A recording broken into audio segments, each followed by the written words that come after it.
Bonjour à tous pour cette quatrième ronde de la Plagne. Aujourd'hui, on combat un jeune ancien de 11 ou 12 ans, je crois, qui s'appelle Gabriel Feuzard. On est dans le bas du classement. On a un demi-point, donc il faut absolument la gagner celle-là. Et je joue les noirs. Donc pour le contexte, c'est la partie de l'après-midi. Le matin même, j'ai combattu Sacha Barbadji, que je vous invite à voir dans la ronde 3, donc c'est la vidéo précédente. Et du coup, là, je vais être honnête, je suis un peu au fond du gouffre. Parce que j'ai perdu deux parties d'affilée, dont une où j'aurais pas dû la perdre, c'est-à-dire celle du matin même. Et du coup, je me souviens parler vite fait à un pote en ligne, en lui disant, ok, je suis vraiment pas bien, il a essayé de me remotiver. Il a essayé, voilà. Donc je lui ai dit, je vais le travailler au corps, le Gabriel, mais j'espère qu'il va pas me jouer un coup un peu bizarre. Donc je lui ai dit, en gros, j'ai envie qu'il me joue E4 D4, ce qui est logique. Donc on s'assoit à la table, voilà. La pendule commence, on va dire, la partie commence, et qu'est-ce qui me joue C4. Déjà, je suis dégoûté. Et en fait, l'idée, c'est que directement, j'ai pris un gros désavantage psychologique, parce que j'étais juste dépité dès le début, et je pense que ça m'a coûté beaucoup de choses. Donc ici, j'étais complètement dégoûté, mais je me dis, bon, pourquoi pas, hein. Ici, la préparation que j'avais vite fait pour l'anglaise, que je joue depuis 2-3 ans maintenant, c'est 6. Avec l'idée de si jamais il joue E4, transposer dans une carocane Panoff. Et si jamais il joue D4, on va transposer dans une slave. Donc c'est mon idée. Et là il me joue G3.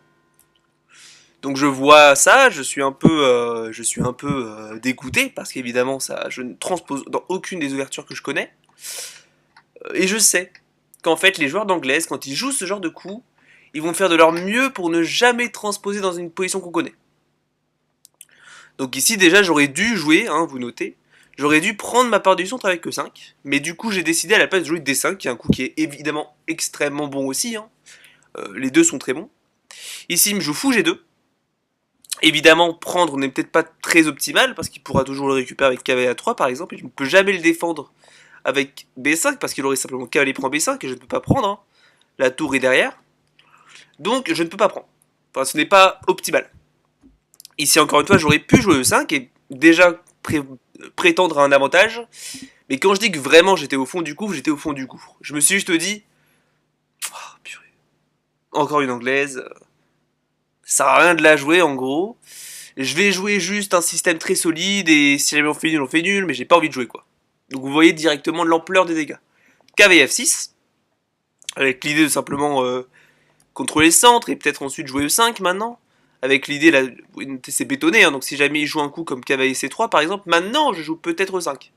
C'était mon idée.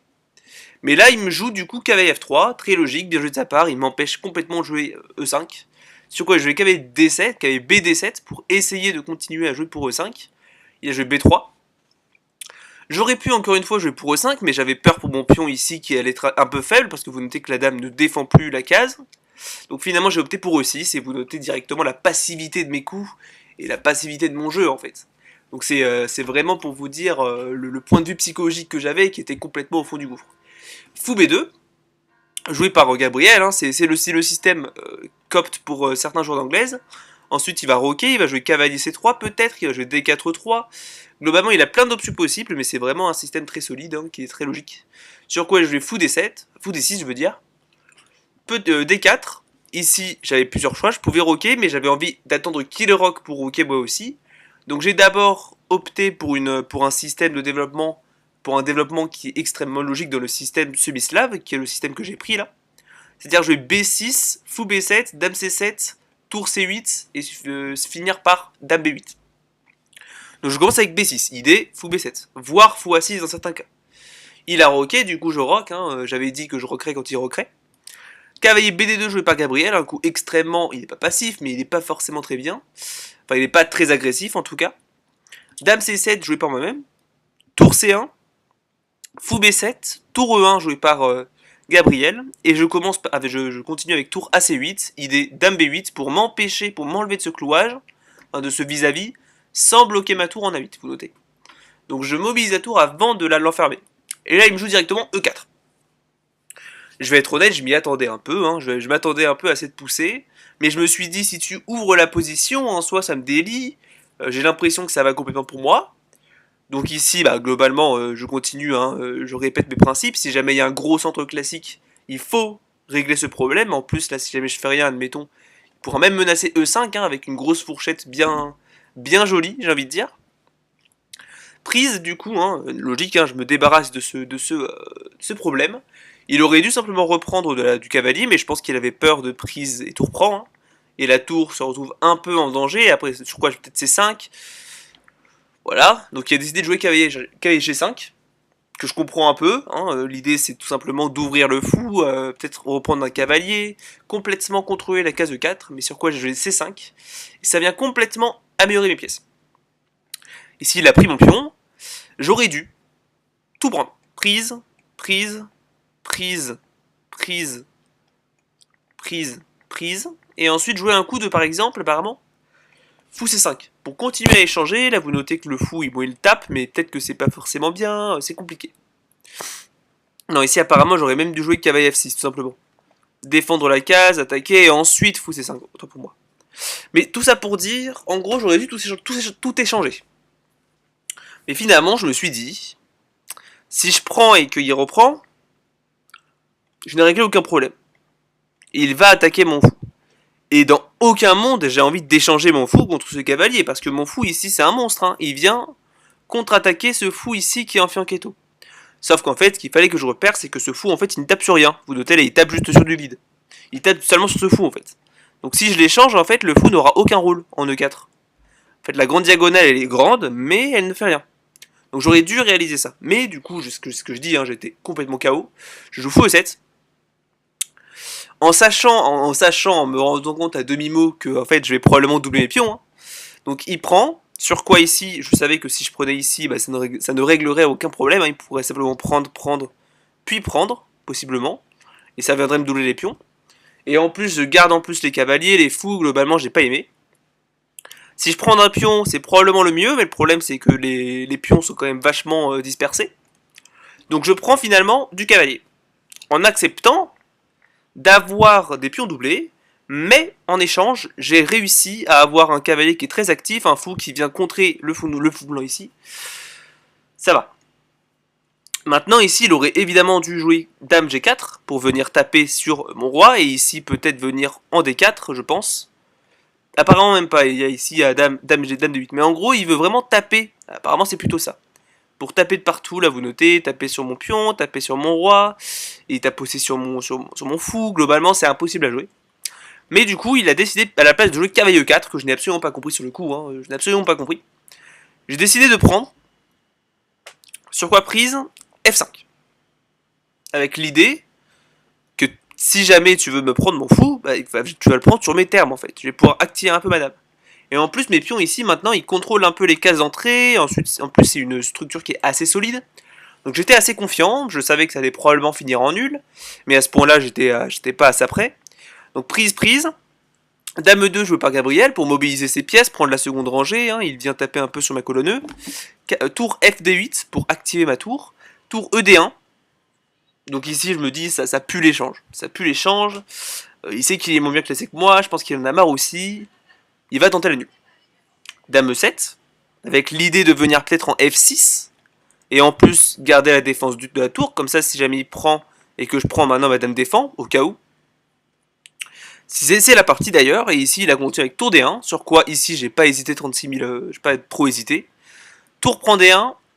Dame prend D1, Dame F6 avec l'idée de venir en B2. Donc je joue pas pour la nulle, hein, je joue assez modestement parce que j'ai pas envie de jouer, mais j'essaie quand même de jouer la gagne. Hein. Ici j'essaie quand même de taper les faiblesses blanches. Mais ici il consolide tout avec Dame D2. Je me rends compte qu'il y a probablement pas grand chose, hein. Il vient complètement contrôler les cases d'entrée. Dame A1 est peut-être pas trop intéressant parce qu'en soi son roi vient en G2, il est pas forcément très mal placé. Donc ici, roi G7, active le roi G2, E5, donc j'essaie de pousser mes pions centraux. Ici, je menace aussi possiblement un coup de Dame C6, peut-être, avec ici F6 qui arrive. Hein. L'idée c'est que si jamais il fait un coup un peu aléatoire, j'ai peut-être Dame C6. Admettons, il bouge F3, F6, et ça va. je commence à pousser, mais sauf qu'ici, évidemment, il m'en empêche avec Dame D5, empêche complètement cette poussée. Ça menace possiblement ce vulnérable pion. Et ici, il me devait en rester 1 heure, hein. C'est ce que je dis, on a joué extrêmement rapidement, et j'avais vraiment pas envie de réfléchir parce que j'étais au fond du trou, hein. J'étais complètement démoralisé à cause de mon tournoi. Et ici, j'ai fait une erreur. Globalement, cette partie, c'est la pire partie que j'ai faite de ma vie, je pense, hein, en classique, parce que j'ai juste pas joué.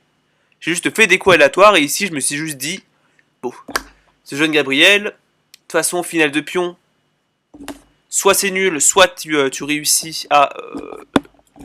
soit tu réussis à l'avoir, hein, soit c'est nul. Dame 6, ça peut pas faire de mal. Sauf qu'ici, en fait, j'ai mal calculé. Et ici, en fait, il m'a avoué à la fin de la partie qu'en fait, il pense que mon coup de Dame 6, c'était une grosse gaffe. Apparemment, l'ordinateur dit que ça va encore. Donc je suis un peu mitigé. Mais globalement, le problème, en fait, c'est que cette finale de pion, hein, qu'il a directement accepté, en fait, il a un gros pion qui sera bien passé ici, hein. Vous notez ici, j'ai envie de dire, il y a du 3 sur 2, donc il aura aucun souci à créer un pion passé, il aura juste à jouer B4 puis C5, et son pion sera passé. Et ici, quand on regarde l'aile Dame, il a 3 pions contre 2. Donc il devrait aussi réussir à créer un pion passé avec du bon jeu. Le seul problème, c'est que du coup, j'ai des pions ici qui peuvent être passés, mais il y a le pion F qui les consolide bien. Globalement, c'est pas moi qui joue pour la gagne, là, c'est lui. Donc il m'a joué B4, ID C5. Donc je sais qu'il va probablement pousser le pion C, hein, donc je m'approche. Il joue ensuite F3, empêche définitivement les E4, hein, parce que si jamais je fais ça, prise, j'ai des gros pions bien doublés, il va pouvoir les neutraliser très facilement. Donc ici, j'ai joué H5 à la place, avec l'idée de peut-être neutraliser la poussée G4. Là, il me joue Roi F2, Roi E7, j'essaie de m'activer, Roi E3, Roi D6, et là, je vois, je le regarde un peu, il est absolument pas choqué, il est très serein, et il me joue H3. Et là, je suis encore une fois dépité. En soi, je pouvais pas vraiment être encore plus au fond du trou, parce que j'étais vraiment tout en bas, hein, j'étais complètement démoralisé. Mais je vois ça, je me dis, allez, encore une, on va se faire une 3ème défaite. Pourquoi? L'idée de son coup est très simple, hein, il veut simplement préparer la poussée G4, et là il réussit à se créer un pion passé ici, et un pion passé là, vous notez. Et 2 pions passés comme ça, c'est impossible à stopper, il va forcément damer. Donc je regarde, j'hésite, j'essaie de voir un coup qui pourrait aller, mais si jamais par exemple je joue à 5, il va simplement prendre, et quand je reprends, mettons il va pousser G4, prise peut-être, prise, et il n'y a aucun monde où je peux stopper ça. Donc je vois que ça marche pas, peut-être un coup à la place du coup de simplement revenir, mais dans ce cas là il vient pousser C5, et après prise, quand je reviens maintenant il pousse quand même G4, et globalement il a encore une fois 2 pions bien passés. Donc je vois ça, je suis complètement dégoûté, et finalement je décide de jouer un coup de Trafalgar, hein, parce que je savais que j'étais complètement perdant, donc je pense qu'il l'a vu directement, mais je me suis dit, peut-être si j'ai réussi à déblayer tout ça, il y a peut-être un monde où je dame avant lui. Donc je jouais E4. Sacrifice de pion. Là vous notez, ça n'était que 2 fois défendu qu'une seule fois. Donc il prend et maintenant Roi E5. J'essaie d'activer mon roi le plus possible, prise. Mais sauf que là c'est une finale de pion où j'ai un seul pion de moins, hein, j'ai qu'un pion de moins. C5 joué par Gabriel, sur quoi je prends, prise. Et la Roi D5 pour essayer de taper sur prise, puis venir en A2 et pousser mon pion A. Mais globalement c'est mort, hein. Il joue Roi F4. Et là je vais aller assez vite, prise. Globalement, voilà, hein. Là il pousse, je viens pousser mon pion A. Donc là globalement là, c'est une course de pion que je perds misérablement, j'ai envie de dire, hein. Vous notez qu'il a damé avant moi. Je joue à 2. Ici, il aurait pu simplement prendre et j'aurais abandonné, hein, parce que là je pense que ici, cette finale globalement elle est gagnée d'avance, mais il a pas pris. Je pense que, je sais pas pourquoi hein, d'ailleurs. Il a joué Dame G7, aucune idée de pourquoi. Roi B1, donc je menace à 1, et là il a joué Roi G6. Donc ici j'aurais pu damer, mais ici évidemment, ouais, ça fait un fou, mais admettez que c'était une dame. Prise, et il aurait quand même poussé, et globalement j'étais pas content hein, d'abandonner si facilement. Donc j'ai essayé de manœuvrer un peu mes pièces, il est venu devant mon pion, et ici globalement c'est juste moi qui joue pour rien, hein, parce que j'avais pas envie d'abandonner, et ici c'est échec et mat. Donc, encore une défaite hein, pour ce tournoi de la Plagne, honnêtement, j'étais un peu dépité, mais honnêtement c'est ce que je dis, hein, j'étais déjà dépité à la ronde 3. Donc honnêtement, cette partie, elle est absolument pas intéressante. Hein. Quand vous voyez, j'ai fait n'importe quoi. Il a gagné, mais c'était en gros gratuit. Hein. Bon, je lui donne quand même son mérite. Il a bien joué. Il a notamment vu que ma finale de pion était perdante. Donc, félicitations à lui. Mais globalement, pour dire le contexte, je reviens. Hein, je reparle à ce gars en ligne avec qui j'ai parlé avant la ronde. En lui disant, ah bah tiens, c'était une prémonition. Quand je lui ai dit que j'espérais qu'il me joue pas un truc Zarb. Zarb égale bizarre, hein, juste au cas où. Et du coup, il m'a dit, à la fin j'étais dépité, je commence à me remettre en question, vous voyez, je me mets en question, savoir ce qui va pas, savoir ce qui n'est pas allé, hein, j'essaie de voir ce qui n'est pas allé. Et je me rends compte qu'en fait j'ai eu un mauvais état d'esprit déjà dans ce tournoi. Je me rends compte que la partie que j'ai perdue hier, bah, du coup c'était le matin même, bah en fait j'ai perdu parce que j'ai pas joué ce que je voulais, et donc j'aimais pas les positions. Je me rends compte qu'aujourd'hui, j'ai perdu parce que j'ai probablement pas eu le bon état d'esprit. Je suis parti perdant en fait. Dès qu'il m'a joué ces cas, j'étais complètement au fond du trou. Je me rends compte de ça et j'essaie de comprendre pourquoi. Et en fait, je me suis rendu compte qu'il y avait certains on va dire, domaines psychiques. Hein. Vous notez que les échecs, c'est énormément basé sur le bluff, sur le mental. Parce que si on n'a pas le mental, on va finir par ne pas penser normalement. Et je me suis rendu compte que j'avais pas le bon état d'esprit en fait durant ce tournoi. Donc en fait, j'ai passé toute l'après-midi, la nuit évidemment j'ai dormi, mais jusqu'au matin du lendemain, hein, à essayer de me remettre en question pour savoir ce qui allait pas, essayer de parler avec mes potes, parler avec ma famille peut-être, pour essayer vraiment de venir me remotiver, venir récupérer un peu ce qui m'a manqué durant ce début de tournoi, c'est-à-dire la motivation et le plaisir de jouer. Et je me suis donné comme objectif de vraiment jouer déjà bien, hein, prendre un peu mon temps même quand je suis démoralisé, vraiment jouer pour ne pas abandonner pour rien. Hein. Là ici vous notez je suis allé jusqu'au mat, mais bon j'aurais dû abandonner plus tôt. Mais globalement voilà, hein, c'est ce qu'il faut faire en général. Si on peut jouer jusqu'au mat, on joue jusqu'au mat. Mais l'idée, c'est vraiment faire en sorte que je puisse jouer des positions que j'aime, sur lesquelles je suis fort et sur lesquelles j'ai joué déjà des parties. Et donc à partir de cette ronde-ci, je me suis promis du coup de jouer ce que j'aime. Et je me suis dit, on repart à 0. De toute façon, ton tournoi, il est dégueulasse. T'es à 0,5 sur 4, clairement ça va pas. Mais je me suis dit, du coup, c'est pas trop tard en fait. C'est pas trop tard pour remonter la cadence. Hein. On est à 0,5 sur 4, donc clairement c'est pas bon. Mais il y a 9 rondes. Donc ça veut dire qu'au maximum, j'ai 5 ennemis sur 9. Ce qui honnêtement est potable. Hein. C'est pas parce qu'on commence avec 3 défaites qu'on va finir avec 8 défaites, vous notez. Donc je me suis dit ça. Je me suis dit, allez champion, on va réussir à gagner. Évidemment, je me suis préparé. Du coup, voilà, vous verrez demain contre qui je joue. Et du coup, globalement, là, cette partie, ça a été un peu un déclic. Et je pense que j'en avais besoin de me prendre une raclée comme ça, sans aucun but. Parce qu'en fait, ça m'a permis de vraiment voir l'importance du mental dans le jeu d'échecs. Et vous notez vraiment, le mental, c'est vraiment un principe qui est vraiment très très important. Parce que si jamais on l'a pas, on perd. Même contre des gens plus faibles que nous.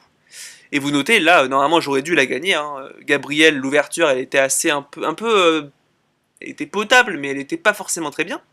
Il n'a pas joué très adéquatement, mais vous notez, j'ai directement fait des mauvaises décisions.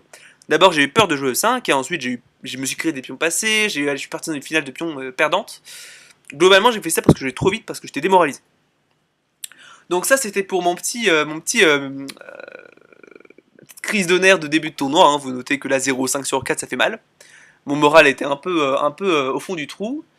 Mais globalement, j'ai réussi du coup à me remettre, à avoir le bon état d'esprit après avoir parlé à mes potes et des amis et de la famille, tout ça.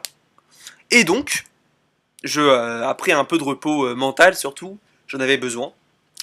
J'ai décidé de revoir du coup les appariements, voir contre qui je joue. Et du coup, demain, je jouerai contre un certain Hugo Morin-Roche, qui est à 1720, je crois, un truc dans le genre. Et du coup, on est dans l'un des derniers échiquiers, hein, et je m'y attendais un peu. Mais mon état d'esprit est tout nouveau, j'ai décidé de recommencer le 3 0 en gros, et on verra bien. Donc, je vous dis à demain pour la ronde 5. Likez, abonnez-vous si vous avez aimé la vidéo, hein, évidemment. Et du coup, je vous dis à demain pour la ronde 5 de la Plagne, contre ce jeune Hugo Morin-Roche, hein, encore un jeune. C'était Dragonia Alpin. Tchuss.